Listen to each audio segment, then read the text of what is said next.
ज्ञान competitive classes में आप सबका स्वागत है। काफ़ी समय से हम सोच रहे थे कि जिन स्टूडेंट्स को कुछ दिनों में एग्ज़ाम देना है उनके लिए एक बेहतरीन सीरीज लाया जाए, या फिर जिन्हें रिवीजन करना हो उनके लिए भी यह सीरीज काफ़ी कारगर हो। तो उस सीरीज का यह फर्स्ट वीडियो है। इस सीरीज में हम लोग हर चैप्टर से टॉप 10 अच्छे क्वेश्चन देखेंगे, साथ ही साथ देखेंगे कि उसका बेस्ट सॉल्यूशन क्या हो सकता है। तो चलिए आज शुरू कर रहे हैं चक्रवृद्धि ब्याज के टॉप 10 क्वेश्चन, जो काफ़ी अच्छे क्वेश्चन होंगे। तो चलिए देखते हैं। इसको देखने से पहले कुछ देख लेते हैं, कुछ पॉइंट्स। देखिए, ज़्यादा डिटेल में तो नहीं बताएंगे क्योंकि यह फाउंडेशन बैच है नहीं, यह एक रिवीजन क्लास अभी चल रहा है एक तरह से, ठीक है। तो ज़्यादा डिटेल में नहीं बताएंगे, लेकिन एक दो पॉइंट्स है छोटे छोटे जो आपको पता होना चाहिए। पहला पॉइंट कि चक्रवृद्धि ब्याज में ब्याज के ऊपर ब्याज लगता है। चक्रवृद्धि ब्याज में ब्याज के ऊपर ब्याज लगता है, ब्याज के ऊपर ब्याज लगता है। इसका क्या मतलब हुआ? इसका मतलब हुआ कि जैसे मान के चलिए कि 100 रुपया है और ब्याज देना है हमको 10%। तो फर्स्ट ईयर में हमको देंगे, अगर रेट है कितना, रेट अगर 10% है, रेट अगर 10% है तो पहला साल हमको देना पड़ेगा 10%। तो मतलब हो जाएगा 110 रुपया, ठीक है। अगर आप ब्याज नहीं दीजिएगा, 10 रुपया नहीं दीजिएगा, तो अगला साल 110 रुपया पे आपको 10% देना होगा। 110 रुपया पे आपको 10% देना होगा, मतलब अगला बार आपको 121 रुपया देना होगा। तो बस इसका मतलब यही होता है कि ब्याज के ऊपर ब्याज, ठीक है। और दूसरा बात आपको पता होना चाहिए 10% का, कि रेट अगर 10% है तो पहला साल में कितना होगा, सेकेंड साल में कितना होगा, 3 साल, 4 साल, आपको जनरली 4 साल तक याद होना चाहिए। तो 10% रेट है तो पहला परसेंट तो CI SI दोनों बराबर होता है। सेकेंड ईयर में 21% हो जाएगा चक्रवृद्धि ब्याज, और 3 साल में 31.1% हो जाएगा, और 4 साल में हो जाएगा 46.41%। ये एकदम याद रखना है। मतलब इसमें ये नहीं है कि निकालेंगे, ये करेंगे, वो करेंगे, का ये बकवास चीज है, ठीक है। कुछ चीज आपको पता होना चाहिए, और पता रहेगा तो ज्यादा बेहतर है। ये नहीं कि अरे सर याद कुछ ही करना है, निकाल नहीं लेंगे। हाँ भाई, महारथी हो, निकाल लोगे, समझते हैं बात के, लेकिन याद रहेगा ज्यादा बेहतर है। एग्जाम में डायरेक्ट इसका यूज दिखेगा, ठीक है। तो दो बातें हो गई। और चलिए देखते हैं बाकी फार्मूला। और है तो फार्मूला तो कुछ है नहीं। जनरली मान के चलिए कि 10 साल का दो साल है ना, 21%, तो कैसे आया? तो एक तरह से निकाल सकते हैं कि जैसे 10% प्लस 10 प्लस 10 गुने 10 और बटा में 100, तो कितना हो जाएगा? 10 10 20, 21 हो जाएगा, 21%। मतलब इसका एक फार्मूला होता है x plus Y plus X Y बटा में 100। 2 साल का निकालना है, कोई भी रेट दे दे तो निकल जाएगा x plus Y plus X Y बटे 100 से। कुछ और फार्मूला है जो क्वेश्चन के साथ ही देखेंगे। तो चलिए शुरू करते हैं आज का सेशन और देखते हैं आज का पहला सवाल। किसी व्यक्ति ने किसी व्यक्ति ने किसी व्यक्ति ने कोई निश्चित राशि उधार ली। पहले वर्ष के अंत में 4,000 रुपया दे रहा है तथा दूसरे वर्ष अंत में 7700 रुपया भुगतान करके इसे चुकाने के लिए तैयार हुआ। यदि वार्षिक रूप से चक्रवृद्धि ब्याज होने वाली ब्याज दर 10% वार्षिक है तो उधार ली गई राशि ज्ञात कीजिए। तो देखिए, करना कुछ नहीं है। फर्स्ट ईयर में चुका रहा है कितना? फर्स्ट ईयर में चुका रहा है 4,000 रुपया। सेकेंड ईयर में चुका रहा है कितना? 7700, और पूरा ब्याज चुकता कर दे रहा है, और 10% रेट है। तो हम कह रहे हैं कि जैसे कि चक्रवृद्धि ब्याज में क्या होता है कि अगर आपने पैसा नहीं दिया तो आपको अगला साल ब्याज लग जाएगा। तो जो 4,000 जो दे रहा है पहला साल में, अगर 4,000 नहीं देता तो क्या होता? तो 4,000 अगर नहीं ना देता तो इसको 10% ब्याज इस पे भी देना पड़ता। 400 रुपया इसको एक्स्ट्रा देना पड़ता ब्याज के रूप में। अगर 4,000 तुरंत पेमेंट नहीं करता, पहला साल में पेमेंट नहीं करता, तो दूसरा साल में इसको 400 रुपया एक्स्ट्रा देना पड़ता। मतलब इसको देना पड़ता कितना? 4400 देना पड़ता। इसको जोड़िएगा तो आ जाएगा 12,100। कितना आ जाएगा? 12,100। कहने का मतलब कि पूरा राशि एक साल 2 साल में ना चुका के पूरा का पूरा राशि साल के अंत में चुकाता है, तो इसको देना होता 12,100। अभी हम बोले कि 10% का आपको याद होना चाहिए 2 साल का। 10% का 2 साल का कितना होता है? 21% होता है। 21% होता है तो 100 रुपया मूलधन होगा तो 121 रुपया हो जाएगा मिश्रधन। मिश्रधन कितना हो जाएगा? अगर प्रिंसिपल होगा 100 रुपया, रेट हो जाएगा 21%, तो अमाउंट हो जाएगा कितना, 121 हो जाएगा। कितना हो जाएगा, 121 हो जाएगा। तो यहाँ से देखिए तो बोल सकते हैं किताब का है कितना, 121 डबल जीरो हो जाएगा। हम कहेंगे तो अमाउंट कितना हो जाएगा, 121 और गुने 100। तो यहाँ से 21 से 121 कट जाएगा, बच जाएगा 10,000। यही हमारा आंसर हो जाएगा। क्या हो जाएगा, यही हमारा आंसर हो जाएगा। चलिए देखते हैं नेक्स्ट सवाल। 8,000 रुपया की धनराशि पर 10% वार्षिक दर से 12/5 वर्षों में प्राप्त साधारण ब्याज तथा चक्रवृद्धि ब्याज के बीच अंतर ज्ञात कीजिए। देखिए 2 साल का फॉर्मूला सब रट ले रहता है, 3 साल का भी रट ले रहता है, लेकिन देखिए 2 साल ना तो 2 साल के ना 3 साल के है, ठीक है। तो इसके लिए आपके पास प्रॉपर कॉन्सेप्ट होगा तभी एक क्वेश्चन बनेगा, नहीं तो फंस जाइएगा फॉर्मूला के चक्कर में, ठीक है। तो चलिए देखते हैं कि कैसे निकलेगा 12/5। तो पहले तो 12/5 है, इसको लिखा जा सकता है कितना, 5 दूनी 10 पूर्णांक 2/5, ठीक है। इसका मतलब क्या हुआ कि पहला साल हो जाएगा 10%, दूसरा साल भी हो जाएगा 10%, तीसरा साल में क्या होगा, तो तीसरा साल देखिए 3 साल पूरा नहीं है, क्या है 2/5 फ्रैक्शन में है। तो फ्रैक्शन जो रहता है ना उसको रेट में गुना कर देते हैं, रेट में गुना कर देते हैं। तो यहाँ से कितना आ जाएगा, 5 दूनी 10, 2 दूनी 4 आ जाएगा, कितना आ जाएगा 4। मतलब तीसरा साल जो, तीसरा साल नहीं बोलेंगे, 2/5 समय के लिए 4% पर ब्याज देगा। कितना देगा, 4% पर ब्याज देगा। तो अगर हम यहाँ से बात करें साधारण ब्याज का, अगर हम यहाँ से बात करें एसआई का, ये तो हो जाएगा 10 प्लस 10 प्लस इतना, कितना हो जाएगा, 24% हो जाएगा। कितना हो जाएगा, 24% हो जाएगा साधारण ब्याज। अगर हम सीआई के बात करें कंपाउंड इंटरेस्ट के, तो देखिए 10%, 10% 21% हो जाएगा। 2 साल वाला जब जोड़ेंगे तो पहले भी निकाल चुके हैं 2-3 बार 21%, और प्लस 4 है तो अभी तुरंत बताए थे कि XY प्लस XY फॉर्मूला होता है, 21 प्लस 4 प्लस 21 गुने 4 और बटा में 100। तो यहाँ से कीजिएगा तो 2184 और 21/4 = 25, मतलब आ जाएगा 25.84। कितना आ जाएगा, 25.84 आ जाएगा। तो पहले दे रहा था 24 रुपया ब्याज, 24 रुपया, फिर 24% बोल दीजिए 12/5 ईयर में, और यहाँ पे आ रहा है कितना, 25.84। तो दोनों का अंतर कितना है, दोनों का अंतर यही हमको ज्ञात करना है। तो 8,000 था, कितना है 8,000, अब 8,000 पे हमको ज्ञात करना है कितना, इसका अंतर कितना प्रतिशत है। तो पहले 24% था, अब हो जा रहा है 25.84%। तो इन दोनों का ज्ञात कितना हो जाएगा, 1.84% हो जाएगा, 1.84%। तो यहाँ से निकाल लेंगे 8,000 का 1.84%, तो 1.84% कितना हो जाएगा, 1.84 बटा में 100, पॉइंट हटेगा तो 2 जीरो और आएगा। तो देखिए एक तो है 8 चौके 32, यूनिट डिजिट 2 आएगा, आंसर आ जाएगा, ठीक है। बाकी अगर आपको गुना करने का शौक है तो गुना कीजिए, 3 जीरो से 3 जीरो कट जाएगा। इसके बाद गुना कीजिए तो 8 चौके 32 के 2 हासिल 3, 8 8 64 और 3 67 के 7 हासिल 6, 8 6 14, 8 6 14 कितना हो जाएगा, 14।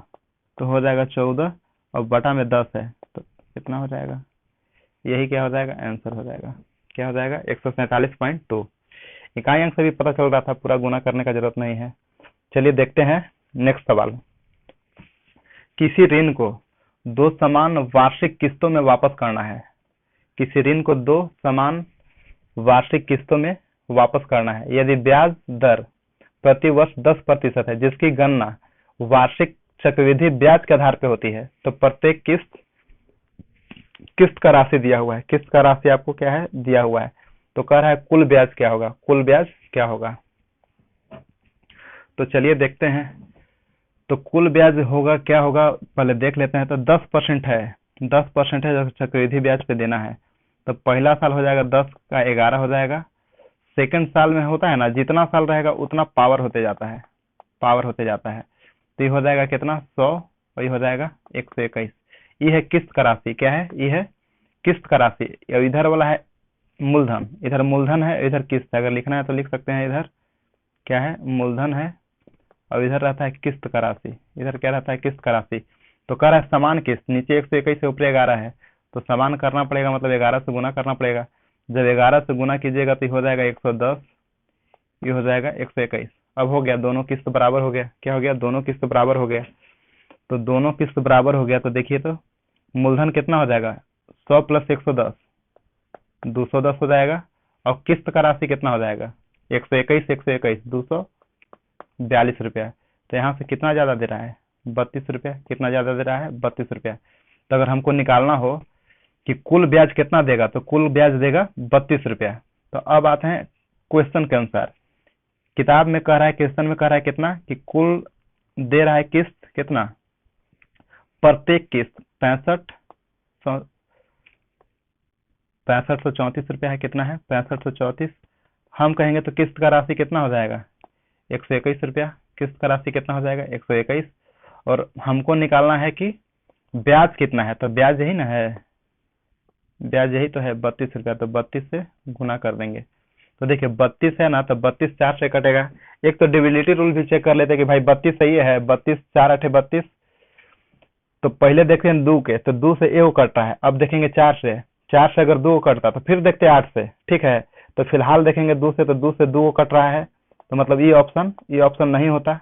ठीक है, अब देखेंगे 4 से, तो 4 से ई वाला नहीं होगा, मतलब क्या हो जाएगा? आंसर हो जाएगा, आंसर हो जाएगा। और इकाई अंक से भी, इकाई अंक से तो यहाँ से नहीं पता चलेगा, काहे कि लास्ट में 1 से कटेगा। ठीक है, तो एक तो हो जाएगा क्या कि 4 से डिविजिबिलिटी रूल चेक करके आंसर मारा जा सकता था। अब बाकी अगर कैलकुलेशन करने का शौक है तो कीजिए। 11 से 11 121 हो जाएगा, 11 पचे 55 हो जाएगा।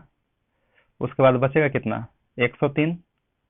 तो 103, 11 9 99, 1144। 11 से फिर कटेगा, 11 पचे 55, 1144। गुना कीजिएगा तो आ जाएगा 1728। क्या हो जाएगा? यही आंसर हो जाएगा। क्या हो जाएगा? वही आंसर हो जाएगा। या फिर यहाँ से 32 में 4 8 होता है, तो 4 से चेक कर लेते हैं। ठीक है, 4 से 2 कटता तो फिर 8 से चेक कर लेते हैं। चलिए देखते हैं नेक्स्ट, अगला। पता है ना डिविजिबिलिटी 4 8, 2 के पावर जितना रहेगा उतना अंक चेक होता है, अंक उतना ही चेक होता है। जैसे 2 के पावर 1, तो इकाई अंक 1 अंक चेक होगा, कोई अंक 2 से कटेगा कि नहीं, इकाई अंक चेक होगा। अगर 4, तो 2 के पावर 2 है, इसका मतलब कि क्या होगा? 2 अंक चेक होगा, अंतिम 2 अंक चेक होगा। अगर 8 से चेक करना है, मतलब 2 के पावर क्यू, तो 3 अंक चेक होगा, अंतिम 3 अंक, अंतिम 3 अंक। इसी तरह से किसी का भी 2 के पावर वाला का चेक कर सकते हैं डिविजिबिलिटी रूल। चलिए देखते हैं नेक्स्ट सवाल। ब्याज की गणना वार्षिक और अर्धवार्षिक चक्रवृद्धि ब्याज के आधार पर की जाती है। तो प्रति वर्ष 20% की दर पर 12,000 की धनराशि पर 18 महीने में प्राप्त चक्रवृद्धि ब्याज के बीच अंतर ज्ञात कीजिए, अंतर ज्ञात कीजिए। तो चलिए देखते हैं। रेट दिया हुआ है 20% और टाइम दिया हुआ है 18 महीना। 18 महीना मतलब 1.5 साल, 18 महीना मतलब 1.5 साल। ये हो गया वार्षिक वाला। ये क्या हो गया? वार्षिक वाला। एक अर्धवार्षिक भी निकालना है। क्या है? अर्धवार्षिक। तो अर्धवार्षिक में आपको पता होगा कि रेट आधा हो जाता है। रेट क्या हो जाता है? आधा हो जाता है। और टाइम हो जाता है 2 गुना। तो 1.5 का आधा कितना हो जाएगा? 2 गुना करेंगे तो, सॉरी, रेट आधा और टाइम 2 गुना, तो टाइम 3 हो जाएगा। अब इस पे निकालना है चक्रवृद्धि ब्याज, दोनों का चक्रवृद्धि ब्याज ही निकालना है। तो अब देखिए तो 20% है, तो 20% है पहले का साल। आधा ईयर में कितना मिलेगा? एक साल में 20 मिल रहा है, तो आधा साल में 10 मिलेगा। तो कहने का मतलब कि 100 से 120 हो जा रहा है पहला साल में, और आधा में कितना हो जाएगा? 100 से 110 हो जाएगा। कितना हो जाएगा? 110, काटिए 0 0 0 0, तो 100 से हो जाएगा कितना? 132। मतलब कि 1.5 साल में वार्षिक दर से 100 रुपया पे 132 रुपया ब्याज मिलता है। अर्धवार्षिक का देख लेते हैं। तो अर्धवार्षिक देखिए निकालने का जरूरत नहीं है। 10% 3 साल, शुरू में लिखवाए थे, 33.1% होता है। कहने का मतलब कि 100 रुपया मूलधन है ना, तो ब्याज मिलेगा इसको, मिश्रधन हो जाएगा 133.1, 133.1। तो कहने का मतलब है कि कह रहा है कि 18 महीनों में प्राप्त चक्रवृद्धि ब्याज के बीच अंतर ज्ञात कीजिए। तो कह रहा है कि जैसे यहाँ पे 32 रुपया ब्याज मिल रहा है, यहाँ पे कितना मिल रहा है? 33.1। यहाँ पे ब्याज मिल रहा है 32 रुपया, यहाँ पे मिल रहा है 33.1 ब्याज। तो कह रहा है कि ब्याज का अंतर ज्ञात कीजिए। तो ब्याज का अंतर कितना है? 1.1%। तो यहाँ से कितना हो जाएगा? हमको निकालना है 12,000 पे। क्या निकालना है? 12,000 का 1.1%। 1.1%। पॉइंट हटाएंगे तो 0 आ जाएगा, 3 जीरो से 3 जीरो कट जाएगा, और 12 11 होता है 132। यही आंसर हो जाएगा। क्या हो जाएगा? 132। यही आंसर हो जाएगा। अब यहाँ पे भी हो सकता है कोई के लग रहा हो कि ऐसे सर यहाँ पे तो 11 है, इसमें भी लगाते हैं डिविजिबिलिटी रूल। बिल्कुल लगा के क्या कर लीजिएगा, ए भी 11 से कट रहा है, ए भी 11 से कट रहा है, ए भी 11 से कट रहा है, कई अंक का भले हो सकता था इस्तेमाल कि भाई यहाँ पे 1 है, यहाँ पे 2 है, तो भाई 11 गुने 12 याद रहता है लेखन के कि 11 12 132 होता है। जो मैथ बनाता है, जो मैथ पढ़ता है अच्छे से, उस सबके पता रहता है सब छोटा छोटा गुना। ठीक है, 16 गुने 12 192 होता है, 16 गुने 15 कितना हो जाएगा? 240। सब छोटा छोटा चीज है जो मतलब कुछ कुछ पता रहता है। ठीक है, तो देखिए, चलिए देखते हैं नेक्स्ट। एक निश्चित धनराशि पर 3 वर्षों के 10% वार्षिक रूप से चक्रवृद्धि होने वाले ब्याज और साधारण ब्याज का अंतर इतना है, तो धनराशि ज्ञात कीजिए। तो देखिए, फॉर्मूला होता है एक CI 3 साल माइनस SI 3 साल, इसका फॉर्मूला होता है PR² इंटू 300 प्लस R और बटा में 100 का क्यूब, बटा में 100 का क्यूब। तो चलिए देखिए, तो साधारण ब्याज अंतर दिया हुआ है 3 साल का 279। प्रिंसिपल हमको निकालना है, रेट दिया है 10 का स्क्वायर 100 हो जाएगा, 300 प्लस 10 310 हो जाएगा, नीचे हो जाएगा 100 गुना 100 गुना 100। 2 जीरो से 2 जीरो कटेगा, 1 जीरो से 1 जीरो कटेगा, 31 से 9 बार में कट जाएगा, तो प्रिंसिपल कितना आ जाएगा? 9,000। यही आंसर हो जाएगा। क्या हो जाएगा? 9,000। यही आंसर हो जाएगा।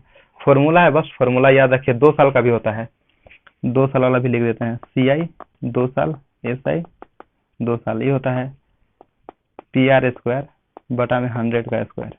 बस। नेक्स्ट, यदि किसी मूलधन पर 3 वर्षों के लिए 12% वार्षिक चक्रवृद्धि ब्याज की दर से मिश्रधन 12,000 है, तो चौथे वर्ष के बाद क्या होगा? तो मिश्रधन है 12,000। कितना है मिश्रधन? 12,000। तो भाई मिश्रधन 12,000 है, ये है। अब कह रहा है चौथे वर्ष में राशि कितना हो जाएगा? तो 12,000 मिश्रधन है, मतलब कि 12,000 रुपया पे इसको ब्याज देना पड़ेगा चौथा साल में 12%। तो 12,000 का 12% कितना हो जाएगा? 12,000 का 12% हो जाएगा 0000 कट जाएगा, 00 से 00 कट जाएगा, 12 12 144, 1440 हो जाएगा। तो 1440 रुपया उसको ब्याज एक्स्ट्रा देना पड़ेगा, तो 1440 एक्स्ट्रा देना पड़ेगा, तो यहीं पे जोड़ देते हैं 1440। तो कितना हो जाएगा? 04431, 13,440। यही आंसर हो जाएगा। क्या हो जाएगा? ऑप्शन सी, यही आंसर हो जाएगा। चलिए देखते हैं नेक्स्ट।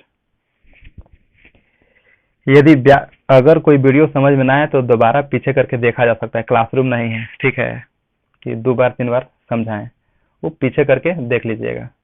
चलिए देखिए नेक्स्ट सवाल। यदि ब्याज की गणना अर्धवार्षिक रूप से की गई हो, तो 10,000 की राशि पर 20% की वार्षिक दर से 18 महीने के लिए चक्रवृद्धि ब्याज। भाई वही है, देखो तो रेट दिया है कितना? 20%, और टाइम दिया है कितना? 1.5 साल। 1.5 साल। अब रेट करेंगे आधा, रेट करेंगे 10%, तो टाइम कितना हो जाएगा? 3 ईयर हो जाएगा।